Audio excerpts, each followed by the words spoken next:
تائیں تحریک نفاذ فقہ جعفریہ کے بانی رکن سربراہ علامہ سید عارف الحسینی کی 31ویں برسی کے موقع پر راولپنڈی میں مجلس وحدت المسلمین کے سربراہ علامہ ناصر عباس جعفری جلسے سے خطاب کر رہے ہیں۔ والمرسلین حبیب الہ العالمین مولانا ابی القاسم محمد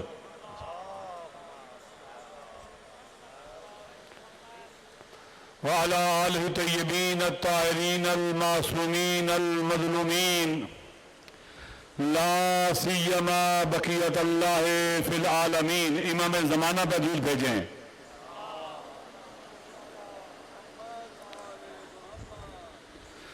واللعنة الدائمة على أعدائهم أجمعين من يوم عداوتهم إلى قيام يوم الدين. أما بعد فقد قال الحكيم في كتابه المتين وهو أصدق القائلين: أعوذ بالله من الشيطان الرجيم. إنما وليكم الله ورسوله والذين آمنوا الذين يقيمون الصلاة ويؤتون الزكاة وهم راكعون ومن يتول الله ورسوله والذين آمنوا فإن حزب الله هم الغالبون۔ صدق الله العلي العظيم۔ سلام عليكم ورحمة الله وبركاته۔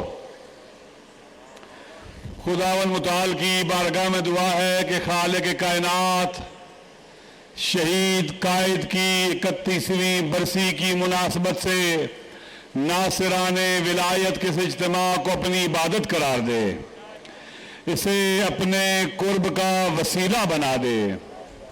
وہ قادر مطلق اور فیاض مطلق ہے، اس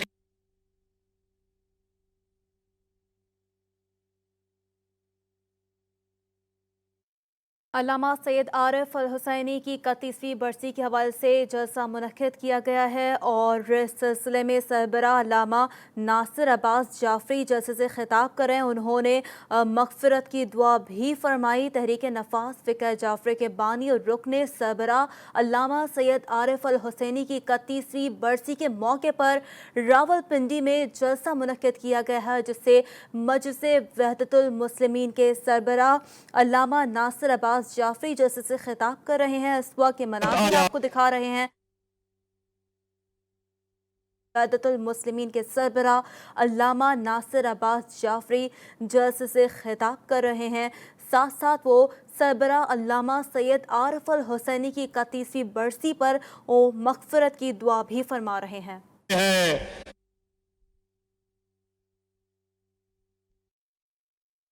مجلس وحدت المسلمین کے سربراہ علامہ ناصر عباس جعفری اس وقت جلسے سے خطاب کر رہے ہیں۔ یہ مناظر آپ کو دکھا رہے ہیں، لائیو مناظر ہیں راولپنڈی سے، جہاں مجلس وحدت المسلمین کے لیے ہدایت کے طور پر ارشاد خداوندی ہے کہ یا ایھا الذین آمنوا، اے ایمان والو، یہ توجہ رہے خطاب ایمان والوں سے ہے۔ یا ایھا الذین آمنوا، اے وہ لوگ جو اپنے آپ کو مومن کہتے ہو، صاحب ایمان کہتے ہو، لا تتخذوا الیہود والنصارى اولیاء، یہود و نصارہ کو اپنا ولی نہ بناؤ، اپنا دوست نہ بناؤ، اپنا ساتھی نہ بناؤ، اپنا مددگار نہ بناؤ۔ لا تتخذوا الیہود والنصارى۔ قرآن مجید کی سورہ مائدہ کی آیات کو اور دوسری آیات کو اگر دیکھا جائے تو قرآن مجید میں ولا اور ولایت کو بہت اہمیت دی گئی ہے، انتہائی توجہ دلائی گئی ہے ولایت کی طرف، کہ کس کی ولایت سے اجتناب کرنا ہے، کس کی ولا سے اپنے آپ کو دور رکھنا ہے اور کس کی ولا میں جانا ہے۔ ولایت قرآن مجید میں بہت اہمیت کی حامل ہے۔ قرآن مجید میں جہاں ہمارے دشمنوں کا تذکرہ ہے، دشمن شناسی کی بات ہے کہ دشمن تمہارا کون ہے، آپ نے کسے دشمن جاننا ہے اور کن سے دور رہنا ہے اور کن کے قریب جانا ہے۔ آپ کو کون کون سی مشکلات درپیش آ سکتی ہیں، زندگی کے بحرانوں پر، مشکلات پر تم نے غالب کیسے آنا ہے، قرآن مجید میں ہدایت موجود ہے۔ ارشاد خداوندی ہے وَلَتَجِدَنَّ أَشَدَّ النَّاسِ عَدَاوَةً لِلَّذِينَ آمَنُوا الْيَهُودَ۔ قرآن کہہ رہا ہے کہ صاحبان ایمان سے لوگوں میں جو سب سے زیادہ دشمنی کرتے ہیں، جو شدید ترین دشمن ہیں، وہ یہود ہیں۔ لہذا یہود کو دشمن سمجھنا ہے آپ نے، انہیں اپنا دوست نہیں سمجھنا۔ قرآن کہہ رہا ہے، نص صریح قرآن کہہ رہی ہے وَلَتَجِدَنَّ أَشَدَّ النَّاسِ عَدَاوَةً لِلَّذِينَ آمَنُوا الْيَهُودَ۔ آپ، تم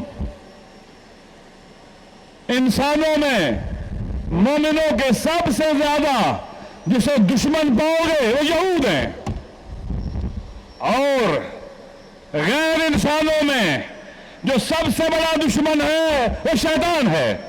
سورہ یاسین میں ارشاد خداوندی ہے کہ إِنَّهُ لَكُمْ عَدُوٌّ مُبِينٌ، یہ تمہارا کھلا دشمن ہے۔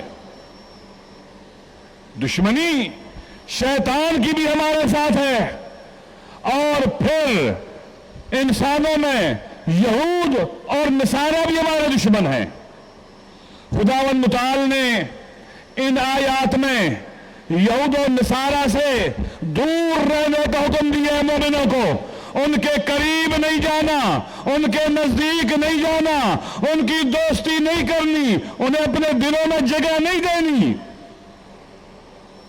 لہذا ارشاد خداوندی ہے یا الذین آمنوا، معلوم ہوتا ہے یہ بیماری صاحبان ایمان کو لگ سکتی ہے۔ ہو سکتا ہے کوئی شخص اپنے آپ کو مومن کہے اور یہود و نصارہ کا ساتھی ہو جائے۔ اسی لیے ارشاد خداوندی ہے یا ایھا الذین آمنوا، اے ایمان والو، لا تتخذوا اليہود والنصارى اولیاء، یہود و نصارہ کو اپنا ولی نہ بناؤ، ان سے دور رہو۔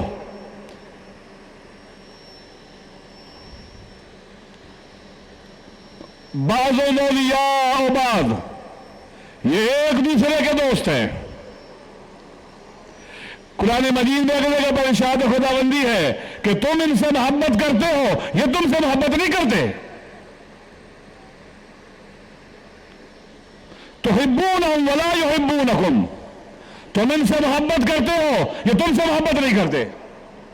لہذا اگر آپ نے یہود و نصارہ کے ساتھ دوستی کی، یہ یک طرفہ ہوگی، یہ دو طرفہ نہیں ہوگی۔